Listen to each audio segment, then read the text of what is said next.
resembling a Ponzi scheme and designed to make a small group of bankers extremely wealthy at the expense of the working middle class, which gets stuck with inflation and debt. You might also And that's what it is. Like, yo, we don't get tired of saying this time after time, but people don't want to listen. The best place to save your money is in your house and to save. But shit, it's crazy with everything that's going on. You imagine just getting robbed, like shit, and all your savings and everything gone. So yeah, the Federal Bank, the Federal Reserve seems like its best bet, but damn, they also taking from you too. What the fuck? think that surely there must be some sort of opposition to this financial corruption. What about them? This brings us back to those critical years between the secret Jekyll Island meeting of 1910 and 1913, when the Federal Reserve Act was passed into law.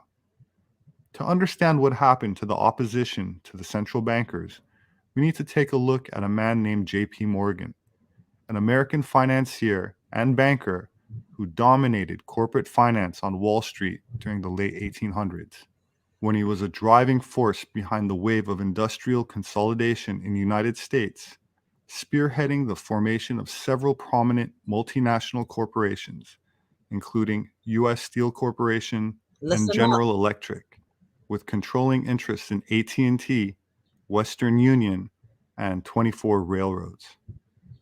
J.P. Morgan funded and built the Titanic, as well as its sister ship called the Olympia. Now, y'all heard what Papa Duck said on the previous video. If y'all didn't hear him, if y'all just tuning in, if y'all catching the replay, go, rewind it back a little bit, go to where Papa Duck was speaking, and y'all will hear him explain and break this live down to, a little short dialogue where we could understand a little better. Like, he spoke it hood for us. And if y'all can't understand Papa Duck, listen, we're giving it to you right here, this way. Like, yo, it couldn't. Papa Duck couldn't have broken that. Couldn't have broken this video down or the history of it any better than what he has done throughout all his videos. While there's much written on theories involving an insurance scam, where the damaged twin ship Olympia was really the ship that sank in an effort to collect insurance money on an already partially damaged vessel.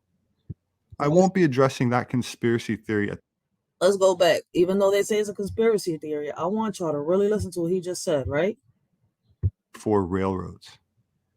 J.P. Morgan funded and built the Titanic, Listen. as well as its sister ship called the Olympia. While there's much written on theories involving an insurance scam, where the damaged twin ship Olympia was really the ship that sank in an effort to collect insurance money on an already partially damaged vessel. I won't On an effort to collect money, but supposedly, allegedly, is a conspiracy theory.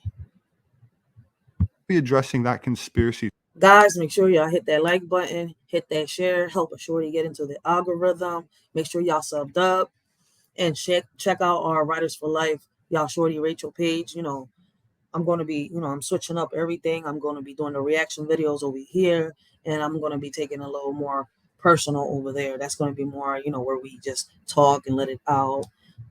Over here, a shorty, over here, shorty's going to get this channel monetized. I'm going to take my time. I ain't rushing into that either. Like, if y'all like the content, help a shorty out. Make sure y'all share the videos and make sure y'all sub up. So we're going to make sure we bring the podcast once a month, and we're going to do these reaction videos every weekend. So I'm going to try to be consistent with the reaction videos. And like I said, the podcast is going to be scheduled once a month. I'm going to try to make it twice a month, but I know that I could be consistent with the once a month. So, let's continue this. Make sure y'all subbed up, like I said.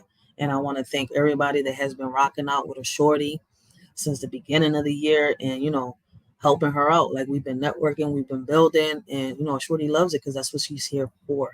Let's network, let's build, let's motivate the youth. Let's do what we got to do to make a change and make a difference. theory at this time, but there are several interesting videos by others available online for those interested. Instead, I'd like to focus on the fact that JP Morgan was booked on the maiden voyage, but canceled the day before. The same fortunate outcome cannot be said for the most wealthy and influential opponent. He's talking about the man that built both them Titanic, the Olympic and the Titanic, both twin ships, right? But the damaged one, the one that was messed up, is the one that everybody got on board, is the one that got wrecked. Don't it seem kind of weird? He's something funny in this situation. Why not bring out the good ship? But they saying that there's allegedly, supposedly, supposed to have been a scam. The man that built this ship was supposed to have gone the first day that the ship went out, right? But the day prior to this, it got canceled so that he wouldn't get on board. But his ops and everybody else did. Opponents to the creation of the Federal Reserve Act, American millionaires who did not owe their fortunes to banking, such as Jacob Astor, one of the richest people in the world at the time, whose wealth in today's money was the equivalent of $2.25 billion, whose fortune was built in real estate, inheritance from fur trading, and as an inventor. Incidentally, a friend of Nikola Tesla, and he was a lieutenant colonel in the Spanish-American War. You heard? Friend of Nikola Tesla. Y'all know who that is, right? You know who ended up stealing his, scripts and all his paperwork when it came to the Tesla and all that. And we're not talking about the cars. We're talking about the actual technology. I think it was Donald Trump's uncle or his grandfather, something like that. Just look it up. Go do y'all. A lot of things go hand in hand. Y'all don't peep this. Another opponent to the Federal Reserve Act on board was Benjamin Guggenheim, son of a wealthy miner, who again was not a banker, and either was Isidor Straus, owner of Macy's department store, who, like the other successful non-banker businessman I just named, seemed too unlucky or too unable to seem to make it aboard a life raft, and instead died going down with the ship.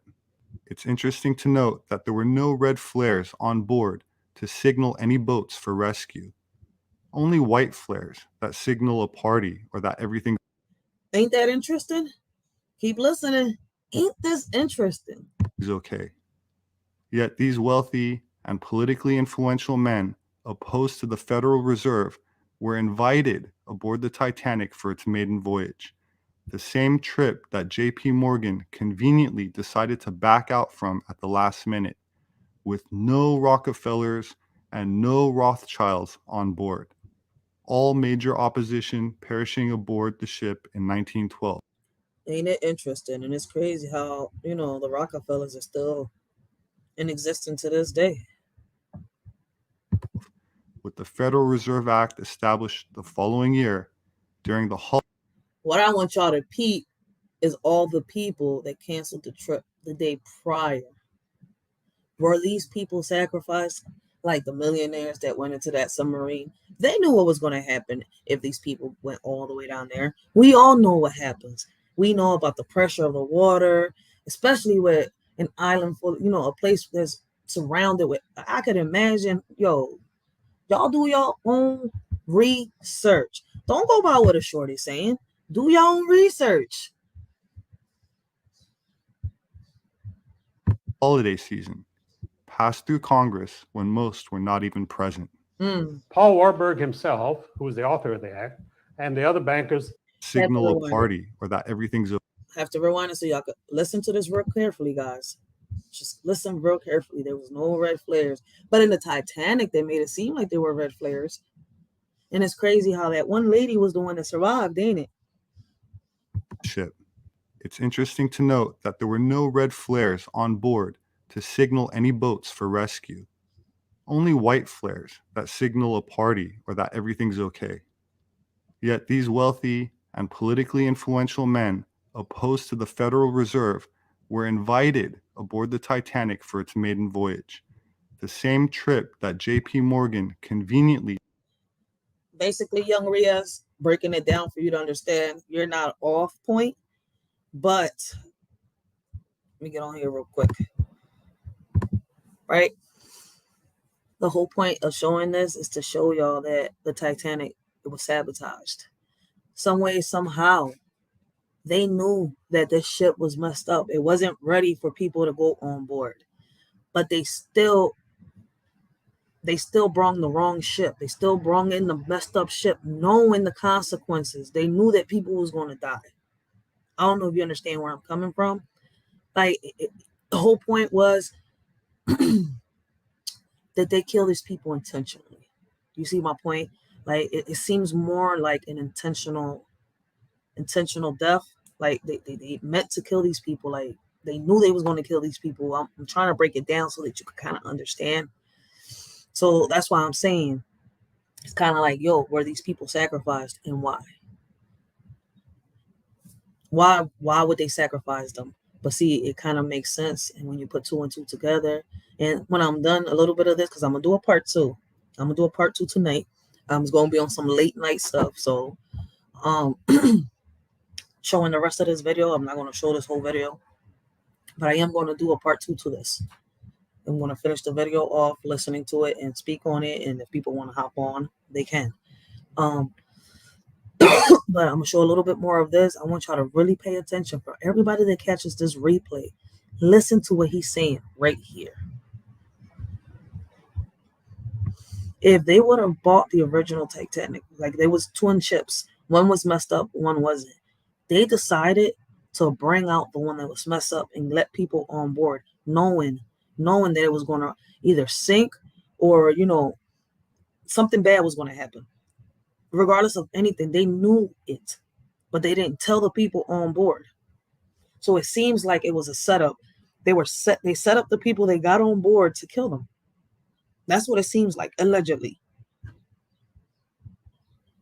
So I want y'all to really pay attention and listen to what he's saying right here. He decided to back out from at the last minute with no Rockefellers and no Rothschilds on board.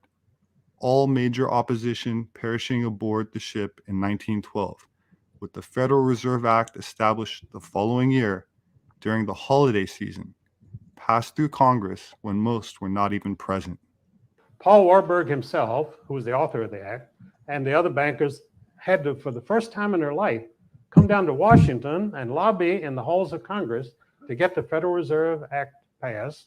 And of course, they had to make a lot of promises, a lot of commitments, a lot of bribes. But since they printed the money, it didn't matter. So they bribed the Congress to enact the Federal Reserve Act, which was signed, but they still could not get a majority vote. So they had to wait till the Christmas vacation after Lindbergh and the Middle Western and Western congressmen had departed for Christmas vacation. Then they brought the Federal Reserve Act before Congress on December 23rd, after the opposition had left. But they still had a quorum, they still could pass it. And so even the New York Times said, never has legislation of such importance been passed under such circumstances. In other words, the whole Federal Reserve Act was passed through fraud. It was passed more or less while Congress was in Christmas vacation. And so Wilson signed the act into law on December 23rd, practically Christmas Eve, and it became public law.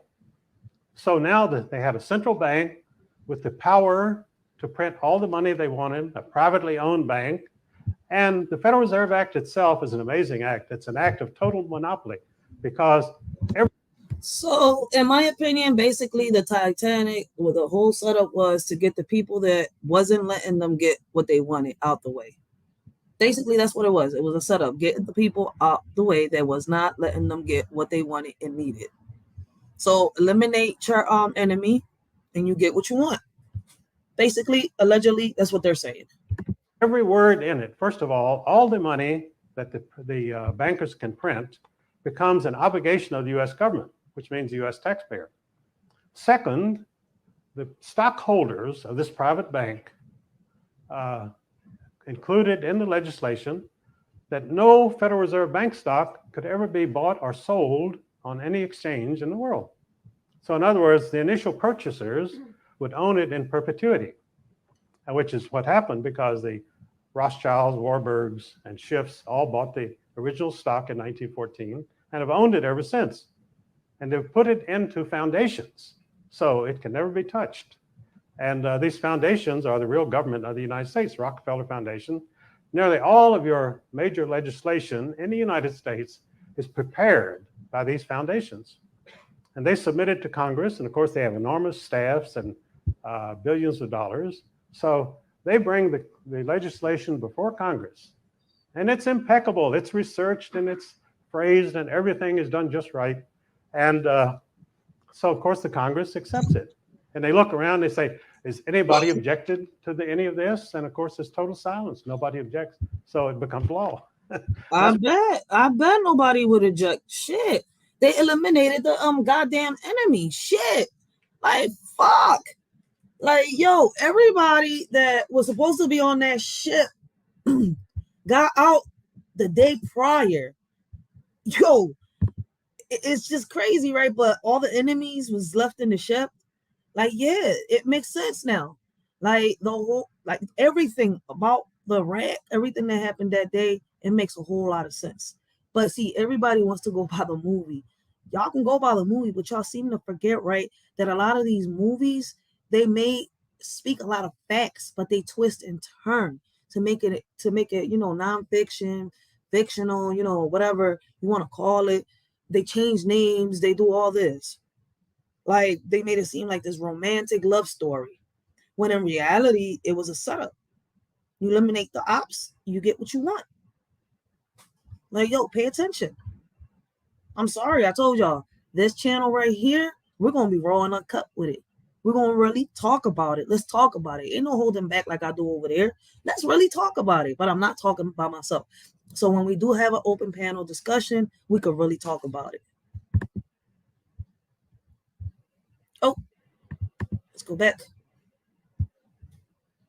That's why you have laws constantly passed by Congress, which are actively opposed by 85% of it. And these foundations are the real government of the United States, Rockefeller Foundation. Nearly all of your major legislation in the United States is prepared by these foundations. And they submit it to Congress, and of course they have enormous staffs and billions of dollars. So they bring the legislation before Congress, and it's impeccable. It's researched and it's phrased and everything is done just right. And so of course the Congress accepts it. And they look around, they say, is anybody objected to any of this? And of course there's total silence. Nobody objects. So it becomes law.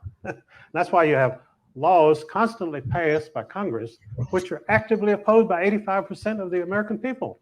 Almost everything that's done in Washington is opposed by 85% of the American people. So you have government by 15%, government by elites.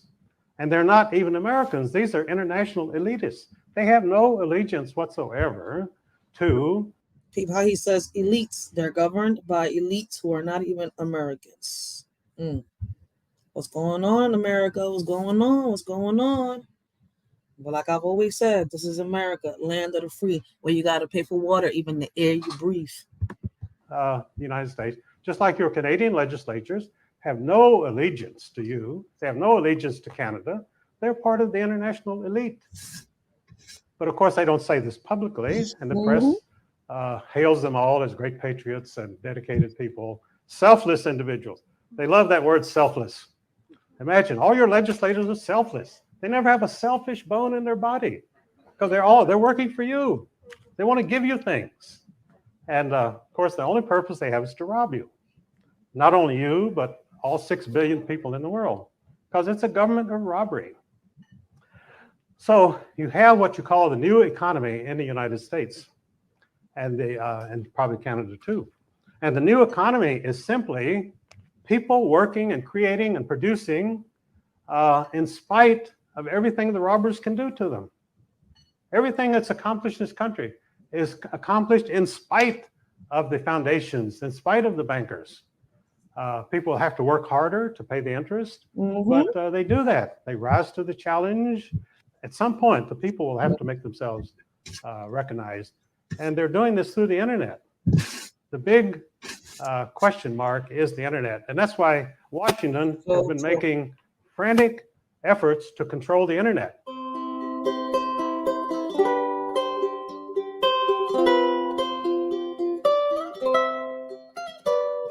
While Eustace is still slandered with derogatory labels, a Marxist tactic that has been effective since the Bolshevik Revolution in 1917, which I also covered in a prior video.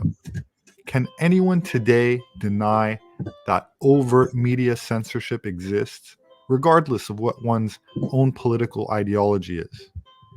While the Federal Reserve Act was allegedly passed in an effort to establish economic stability and prosperity in the US by introducing a central bank to oversee monetary policy, one needs only look back at the history of the last century, including both world wars, which were financed by debt, and the subsequent inflation and financial consolidation of power, to see that the economic stability and prosperity was not intended for the general population, but for a small, secretive elite that does not owe its loyalty to any one nation, race, or religion, but to a globalist political agenda opposed to our freedom and committed to our servitude.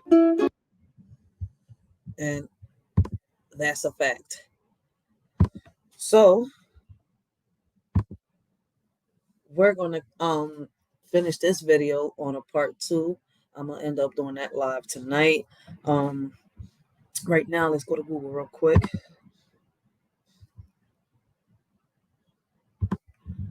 Gonna leave this right here.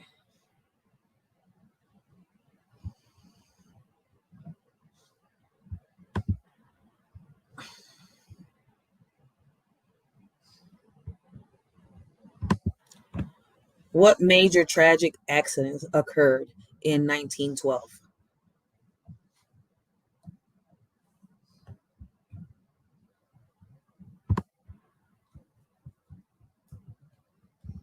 Let's see. What tragic events happened in 1912? April 11th, RMS Titanic makes her last call at Queenstown in Ireland. April 14 to 15, sinking of the RMS Titanic.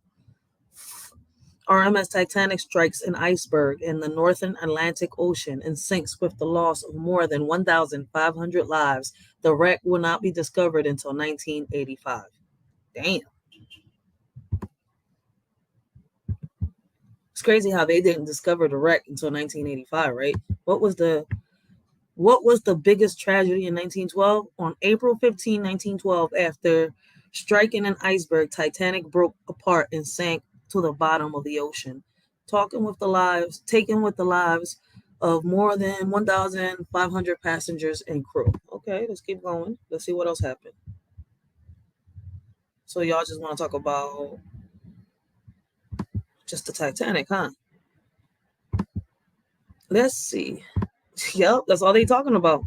On April 15, 1912, the RMS Titanic sunk. It's crazy, because it's more than that happened in 1912. But right now, Google, the RMS Titanic sunk in the North Atlantic Ocean, the largest and most luxurious ship in the world. The Titanic was also one of the most technologically advanced. Advanced. The ship had 16 watertight compartments designed to keep it afloat if damaged. This led to the belief that the ship was unsinkable.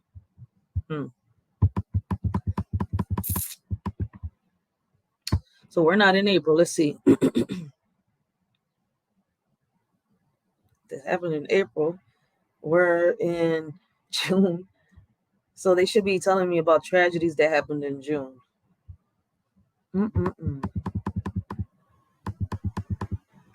Here we go.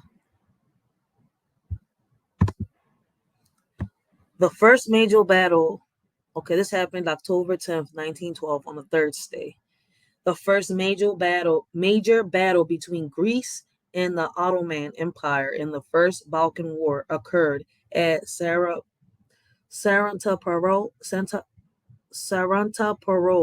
now part of Greece, with Greek forces capturing Serbia and Kazoni from the Ottomans. There was a war in October of 1912. We didn't even know about the war, see? We did know about the war, but we didn't put 2 and 2 together. Now, let's see what happened in November of 1912. Let me read. United States presidential election of 1912. American presidential election held on November 5th, 1912, in which Democrat Woodrow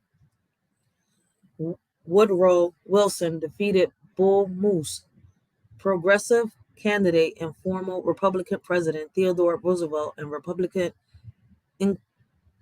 incumbent President William Howard Taft. So the presidential election was a month after the war.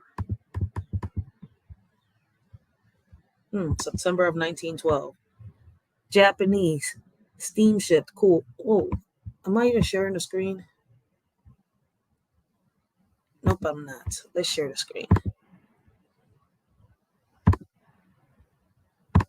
I was supposed to share it, right? I'm tripping. Nope, because tonight I'll read the history about the Jekyll Island and much more. Here we go.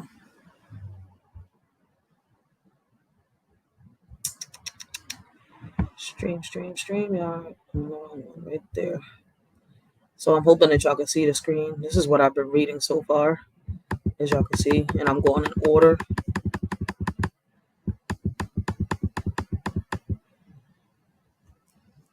They first started off with everything, but see, they say it sunk in April, but they didn't mention nothing about it until years later. See, it sunk in April of 1912, and they didn't find out until 1985. Ain't that something? So on September 28, 1912, on a Saturday, the Japanese steamship Kichimaru sank in a typhoon off Japan with over 1,000 dead, while casualties were second to the Titanic sinking in April. Damn, ain't that crazy? We don't really hear about this either. It was overshadowed as hundreds of other ships were lost during the storm. So the Titanic wasn't the only ship that sunk. So as we could see in Japan, right? Was it Japan? Yep, in Japan. The Japanese steamship Kichimaru sank in a typhoon off Japan with over 1,000 dead, while casualties were second to the Titanic sinking in April. That's crazy. Just 500 less than the Titanic. But they didn't make that major news, huh? Did they ask how many dogs survived on the Titanic? They serious about that question? Let's see. They say who were the two killers in the Titanic? Let's see that real quick. Stoker William Mitram inhabited a Submarine Inferno after the crime of killing his wife.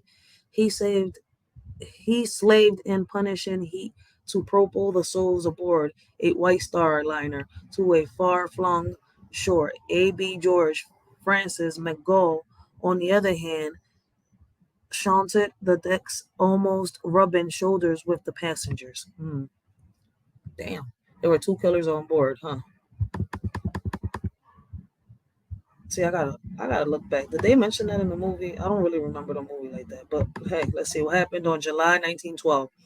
A dynamite explosion in Rancagua, Chile, killed 38 people. A riot broke out during a strike among lumber mill workers in Grabau, Louisiana, resulting in 4 deaths, 50 injuries, and a total of 58 strikers arrested.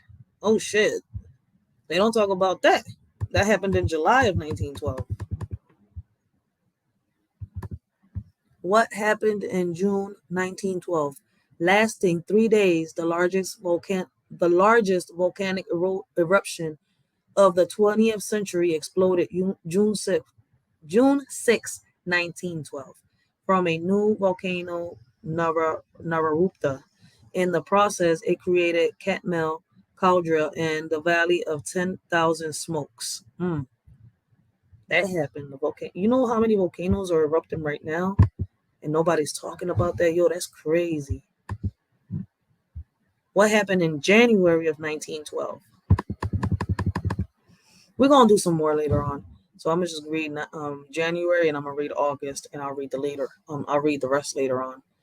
All right, January of 1912, New Mexico was admitted as the 47th state of the United States at 1:35 p.m. after U.S. President William Howard Taft signed the proclamation. New Mexico had been passed up for statehood on 15 other occasions since becoming a territory in 1850.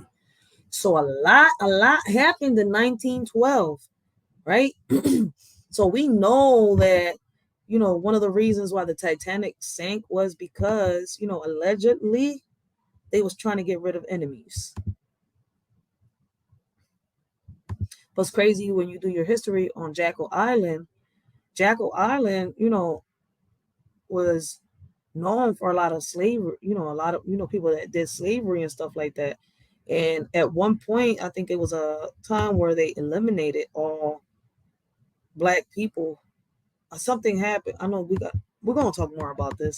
We're gonna talk more about this. We're gonna be a part 2 and a part 3 to this live. Part 2 is gonna be tonight. Let me read this. What happened on August 1912. And I'm gonna end this live and we'll do part 2 for tonight. I'm gonna schedule it. It's gonna happen like maybe around 12 o'clock, 1 o'clock at night. AM. August 9th, 1912 on a Friday. An earthquake in Turkey near the Dardanelles killed 3,000 people. Damn, that was more than the Titanic. And injured another 1,575. There was a total destruction of towns of Sarkoy and Carlut, and 300 dead in Mofiet, formerly Myrofiton. I can't even pronounce that. And 80 in Ganos, Hora. So listen, guys. There were a lot of tragic accidents that happened in 1912. Condolences to everybody that died in the Titanic. But as time goes by, we all start learning the truth and we start doing our research. We could actually find out what happens and what has happened, in history. If y'all don't do y'all research, y'all don't see that, some way, somehow, Abraham Lincoln, the Kennedys, Trump, all these people are kind of connected and kind of related. I suggest y'all do, I'm going to say allegedly on that, and I suggest that all of y'all do y'all research. I want to thank everybody that has watched me. For those of y'all that do, watch the replay, let us sure what y'all think. If y'all know any more information other than what I'm showing y'all, hey, y'all more than welcome to say it and put it down. Like I said, I'm going to do a part 2 tonight, and then I'm going to schedule, a part 3 for next weekend maybe, or the weekend after that, or I might just do the reaction video to one of the other videos that I got already set up. So I want to, like I said, thank y'all all for rocking out with me.